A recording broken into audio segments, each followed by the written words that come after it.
Hi friends, ఈరోజైతే మేము పాలకూర వండబోతున్నామండి. అది పాలకూర అంటే మీరు ఆకుకూరతో ఉండే కూరేమో అని అనుకుంటారు, కానీ అదైతే కాదు. ఆనియన్స్, పాలు ఉంటే ఇది కూర ఈజీగా అయిపోతుంది. ఇంట్లో మనకి ఎలాగన్నా పసుపు, కారం ఆటోమేటిక్గా అన్నీ ఉంటాయి కాబట్టి ఇంక మెయిన్ ఇంగ్రీడియంట్సే 2 ఉంటే చాలని చెప్తున్నానండి.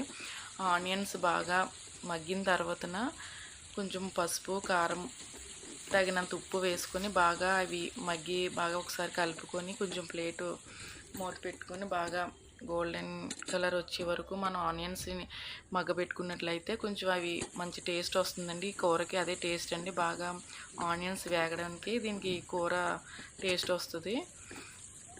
ఆనియన్స్ బాగా వేగిన తర్వాత దాంట్లో కొంచెం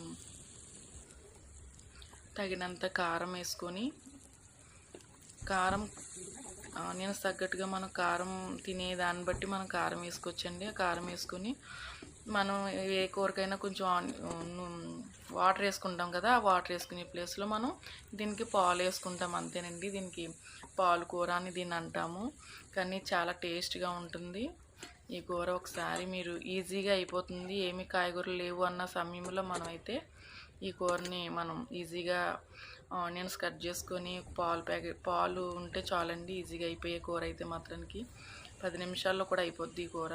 ఆనియన్స్ మగ్గాయి అంటే చాలు, కూర అయిపోయినట్టే లెక్క. అంత ఈజీ, టేస్టీ కూడా అంతే ఇదిగా ఉంటుంది. ఒకసారి మీరు మా రెసిపీని మాత్రం మీరు ఒకసారి చూసి, మా వీడియోని చూసి మీరు ఒకసారి ట్రై చేస్తే ఆ కూర ఎలా ఉన్నదన్నది మాకు ఒకసారి కామెంట్ రూపంలో ఒకసారి చెప్పండి ఫ్రెండ్స్. చాలా టేస్ట్గా ఉంటుంది. అందులో తప్పులుంటే క్షమించండి.